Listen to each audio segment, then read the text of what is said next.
Okay, so I just got back from 18 days of vacation. 18 days in Europe. It was beautiful, it was fabulous, but the garden noticed. And some things actually thrived, but others, not so much. So today we're going to do a complete garden reset and get ready for summer. We're going to be a little bit out with the old, in with the new, and I'm going to show you my routine that I use to get my garden back on track. I'll also show you my GreenStalks. How did they do? What worked? What didn't work? How did that watering system go? And I have to show you my flower GreenStalks. They are something else. The razzleberries for those of you that are following along on my channel. So let's go take a look at the garden, quick little tour, and I'll show you some of the things that I'm doing to breathe and get back in the groove. I first want to show you what's going on behind me, because this is probably one of the most important things that I did before I left. As you step outside my house, immediately to the right you see all these containers.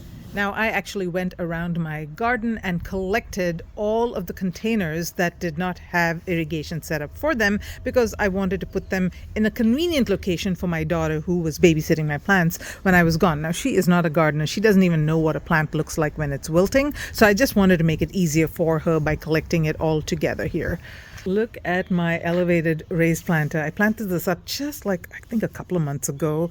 This is from Vego garden. This is an elevated raised bed, and my goodness, it is absolutely thriving. This is an herb planter. The marigolds are clearly dominating the show here. And I've got some petunias here that I started from seed. Believe it or not, you can start petunias from seed and they grow super fast. It's the end of May right now. I started these February 3rd is when I planted teeny tiny seeds, and they grew so quickly. And I had to prop these up because they were just sprawling all over the place. You want to keep your petunias trimmed because they will get leggy like these obviously are. But hey, 18 days they weren't even flowering before I left, and they were probably around yay high, and now they're leggy and just full of blooms. Now here's another thing that I do when I go on vacation is I collect all of my seedlings and things, and I put them in totes like this, and that way I can fill up a little bit of water. Now you don't want your plants sitting in water continuously for weeks and weeks, but a couple of weeks is fine.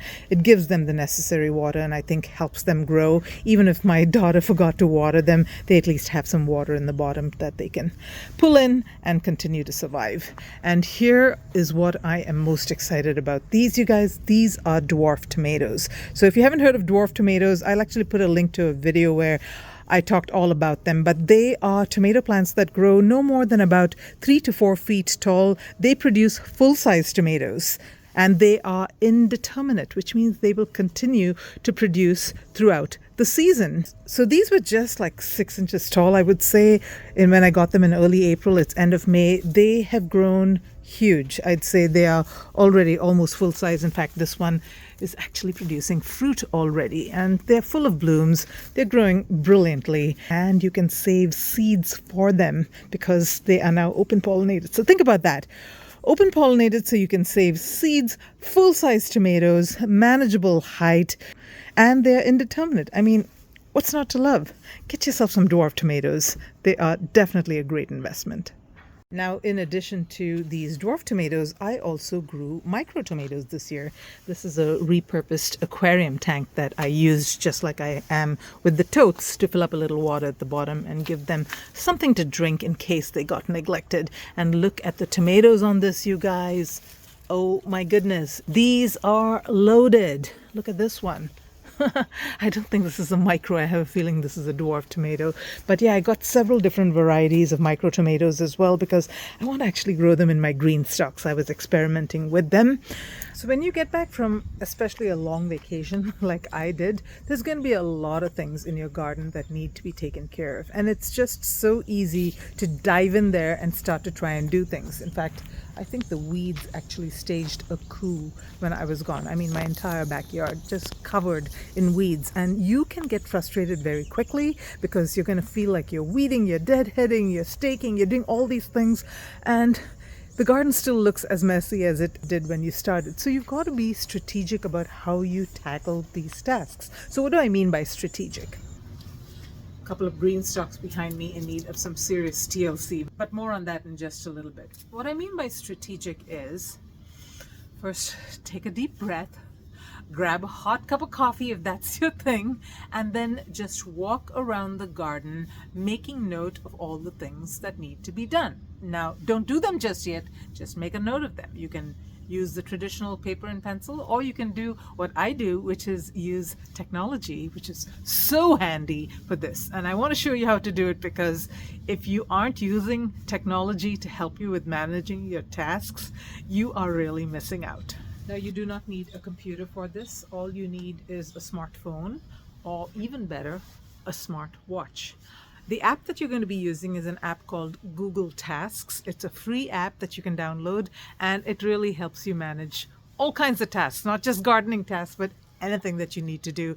And I actually use it to create what I call forget lists, because once I put it in the app, I can forget about it because the app is going to remind me when it's time to do the task. So let's just say I want to add a task that I need to fix up this GreenStalk next Wednesday. All I would need to do is talk to my watch, remind me to fix up my GreenStalk on Wednesday at 10 a.m. That's it.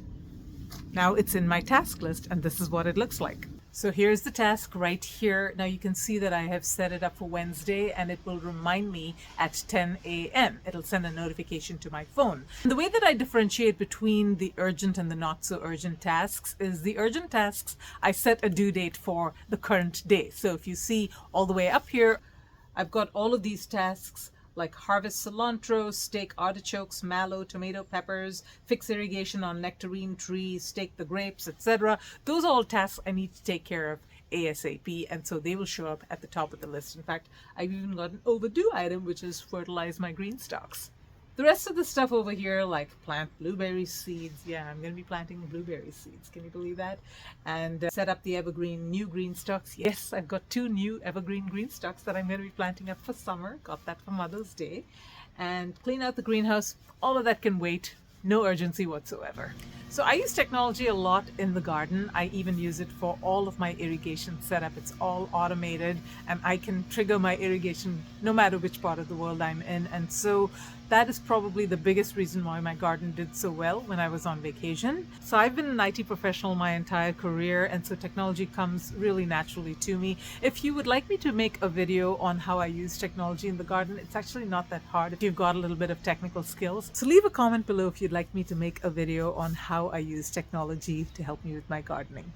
Folks, if you are enjoying my content so far, I sure would appreciate a big thumbs up, and do leave some comments below. I love hearing from you. I love answering questions. I love the kinds of questions that you ask. So definitely comment below, and I'd love to hear from you. And also, I am a GreenStalk affiliate. So if you choose to buy any GreenStalk products, and if you can use my link, which I will leave in the description, I sure would appreciate that as well. And I do have a $10 discount code if you use the code GREENLOVE10 on any purchases $75 and above. So definitely use that as well. Thank you. Okay, I promised you I'd show you my gorgeous flower GreenStalks. Get some weeds out of the way while I go there, and ta-da! Isn't it beautiful? These are the raspberry GreenStalks that I got at the buy one get one sale in February. Yep, these are my absolutely stunning flower GreenStalks. Aren't they absolutely gorgeous? Well, they're gonna need to be trimmed back a little bit. They are a little bit out of control, and I want a bouquet for myself, so I got a vase, and I'm also going to take some cuttings from a lot of these plants and start new plants. Let's go ahead and trim them down. But before I do that, let me actually show you what all I've got growing in this. Everyone asks me about these pink flowers. These are marguerite daisies, and these are pink geraniums. I started these from cuttings actually a couple of months ago, and they're growing well. Violas, these are Johnny jump ups, and they are a mainstay in my GreenStalks. More marguerite daisies here. These need some deadheading. They dried out a little bit.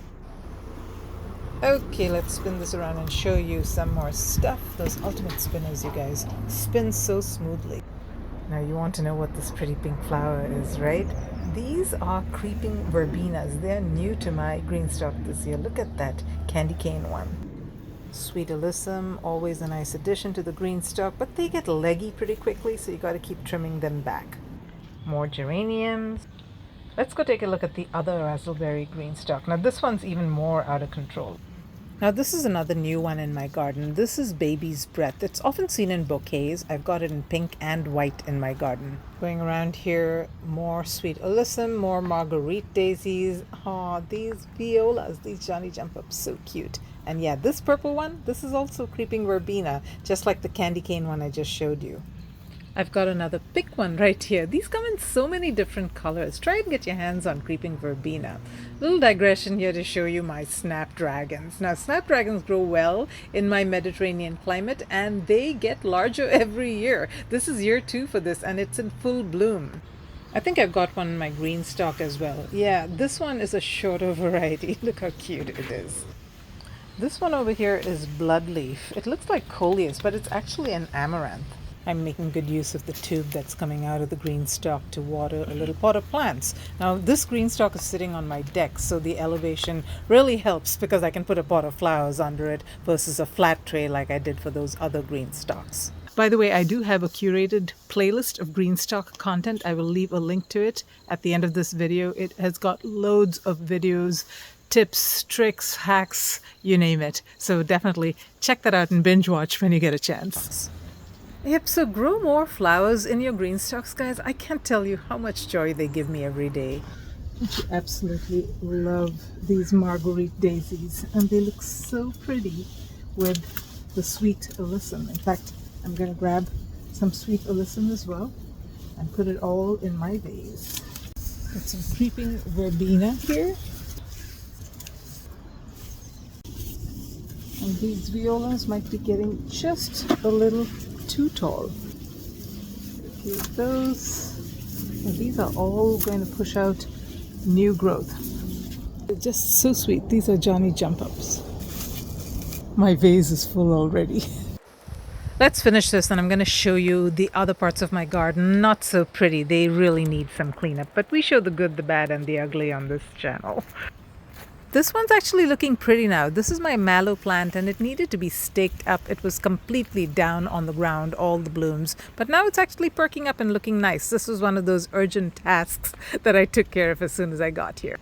This hot mess here, these are my American Legion poppies. They come back every year around Memorial Day, red, white, and blue, or red, white, and black, I guess. But they do need to be trimmed back. I like to let a few of them go to seed because they will produce new plants for next year. I was talking about my snapdragons. Now these are tender perennials in my Mediterranean climate, zones 7 through 11. So you can grow these and cut them back, and for about 3 years they should come back on the same plants. Now I like to deadhead these regularly. You can see the seed pods starting to form. Let a few of them go to seed because they will produce new plants and they'll just keep coming back for you. Now they make great cut flowers as well. Gosh, I want these in every color. I just got done deadheading my snapdragons, and guys, if you aren't growing snapdragons, you really should. Okay, let's take you around to the other side of my house, to my vegetable garden. Now, I normally do not feature this pathway in my videos because it's always so messy. But this is where I incubate a lot of my young fruit trees and perennials that are still in containers, like this fig tree here. I've got this young orange tree that I planted just last year, some elderberries, some trumpet flowers, all kinds of perennials. I set up irrigation right before I left. You can actually get these irrigation kits with these little nozzles and things that you can set up like really quickly. I'll put an Amazon link to it in the description in case you're interested. But spoiler alert, I am planning to use one of those kits to set up that top watering irrigation that I'll talk about later in the video. My pomegranate tree, I'm so proud of these trees. I grew them actually from seed, from one of those huge pomegranates that I got at Costco. One more trick that I use to make sure that the plants get enough water, or at least can fend for themselves, I actually bury the pots in some soil and see if I lift this up. Did you hear that? That's roots breaking. These roots have reached down underneath and you can see how moist that is. And they have been able to sort of fend for themselves and get some water. Okay, continuing on. This is supposed to be a flower corridor. It's supposed to be full of zinnias, but I planted whatever. Hey, look at my kitty cat. My 2 cats are indoor cats, so we built this catio for them. Hey, kitty. Hi. How you doing? I guess he's camera shy. Okay, bye. Yeah, so I will be planting some zinnia seeds over here, and it's going to just have to join forces with all these other random plants that I put here. So this is the other side of my garden, which I don't actually often feature in my videos, but I've got a whole bunch of planters here, and I've had a horrible problem with squirrels, so I'm trying something different this year, with the chicken wire. Let's see how well that works. But I'm growing all my tomatoes and tomatillos, and in here more tomatoes. I've got my eggplants coming along. They're kind of slow right now, but eggplants will really pick up the pace once the weather gets hotter. They love the heat. Don't need shade cloth for eggplants. They'll grow fast. But the tomatoes are really loving this temperature. They're growing so fast, and they are producing loads of flowers. I've got some trees over here in containers. These trees are not doing really well. I think it's because the irrigation was not working properly. I don't know what it is, but yeah, this is a lime tree, and yeah, it's got a lot of brown on it, but it's also got a lot of green as well, so I'm hoping that it's gonna bounce back.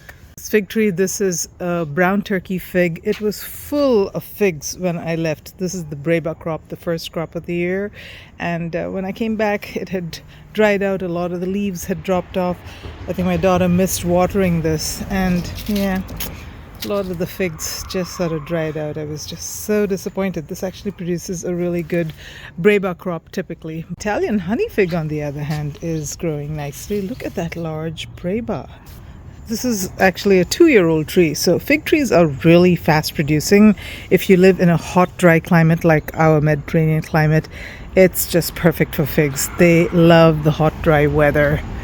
I've got a pomegranate tree and another orange tree over here. Oh, look at my fuchsia plant.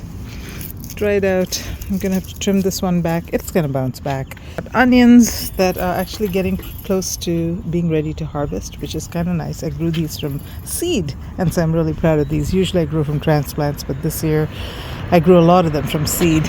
A lot of pepper plants in this bed, and this is my pride and joy, my Rosella purple dwarf tomato plant. I've heard this is one of the best tasting dwarf tomatoes, so excited to grow it this year. Only one seed germinated of the 5 or 6 that I sowed, so I'm happy to actually see a tomato starting to form. I don't know whether you can see it back there, out of focus. There we go. Yep, I'm getting tomatoes already, even though that seems like it's got some blossom end rot or something bit it.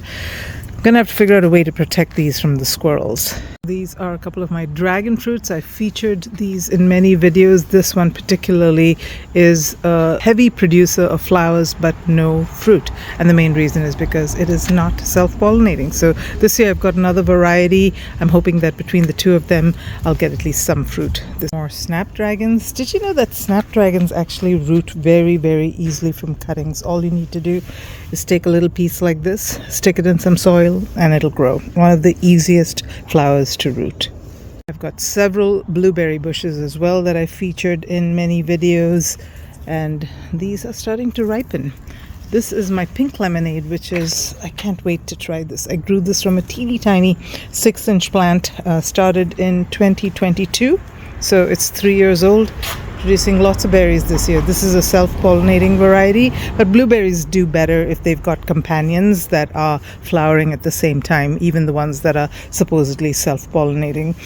And oh, my parrot blossom is going to flower here. I've got plenty of artichokes this year. Now, artichokes also grow really well in my Mediterranean climate, but I've struggled to grow them for some reason, and I think the biggest reason is because they tend to get infested with aphids. If you look at this up close, tons of aphids, and I keep spraying them. They just don't go away, and I think part of the reason is they're being protected by these ants. So I'm gonna have to get rid of the ants. A mixture of borax and sugar made into a paste should do the job. I just haven't gotten around to it, but some of the others are doing okay. For example, on this plant I've got a couple of artichokes, and they seem to be nice and ready to be harvested. All right, so back to these green stalks. What am I doing to get them set up for summer. So these two messy green stalks are, believe it or not, intentional, because these are my spring green stalks. So the peas on the top, the peas and the sweet peas, they're past their prime. It's time to take them down. This green stalk over here had a little bit of a problem. I think there is an irrigation problem. I noticed it before I went because it was tending to dry out, especially on the bottom tiers, the bottom two tiers. This is celery. And I was noticing that it was wilting quite frequently in spite of the fact that it's got irrigation set up. So yeah, something to keep in mind about your green stalks. They are not completely set and forget kind of things, especially the watering system. Even though it is best in class, it is still not perfect and things can go wrong with it. So you've got to keep an eye on it. You know, another telltale sign that your watering system is not working is this. So I have these trays of plants that are sitting where the tube comes out at the bottom, and actually when I went on vacation it was very helpful because it was regularly being watered from the bottom and these plants were doing just fine. But this one I noticed was getting very dry. In fact, the tray was not even getting water, so that was a sure sign to me that something was wrong. Anyway, back to this green stalk. I've got some tricks up my sleeve. I'm planning a plan B for my green stalks because this top watering system, it cannot be solely relied upon if you frequently go out of town, which I do tend to do. So I'm thinking about designing a backup watering system. Let me know if you're interested in me doing a video on how I do that. Plus, I can explain how I DIY'd my irrigation system here. It is very similar to GreenStalks, actually. So let me know in the comments below if you're interested in an irrigation video, a DIY irrigation video. Meanwhile, my summer green stalks are coming along nicely. I've got some of them set up with tomatoes and peppers. Look at this tomato plant. These are all dwarf varieties, the peppers as well as the tomatoes. They won't grow more than like 3 feet tall, I hope, but this one is growing pretty large already. It's an Aztec dwarf tomato. And these plant supports are great, but you can't put the green stalks too close together because you see, when I turn this, it is tending to bump against its neighbor. So I made a mistake by placing them too close together, and I'm going to have to do something. I tried tying this up. Maybe I'm going to have to pull it up a little bit more to make it not push against its neighbor. This one is part summer, part spring. I've got a lot of celery. I think I'm just going to chop this back and let it continue. Celery prefers cooler temperatures, but I'm going to try to see whether I can keep it going through the summer by chopping it back frequently. I've got parsley. Parsley also does really, really well in the green stalk. So grow parsley in the top level particularly does very, very well. So the last step is really preparing for the long haul. I've got to mulch my entire garden. I've got to put a thick layer of mulch. It's so important to keep that moisture in during the hot, dry summer months that we have here in the Bay Area. I've got to check all my drip irrigation across my garden. Got to set up some secondary Plan B irrigation for my green stalk as well. So stay tuned for that video if you want to see that. And then I'm also going to be setting up shade solutions across my garden. I do have to shade all of my tomato plants, cucumber plants. They just get devastated in our 100-degree plus weather, which we have several heat waves during summer. So if you've come back from vacation to a garden jungle or maybe a garden desert, it's okay. Just remember, breathe, assess, tackle those urgent items, and then tackle those favorite spaces in your garden. I call them my love spaces, like my green stalk areas. And then over the course of time, take care of the other items. As long as you've got your forget list and get to those items one by one, you'll get there. And maybe you noticed this box here. This is another brand new evergreen original planters. So I'm going to be stacking them 4 tiers high, and that actually brings my total number of green stalks to 9.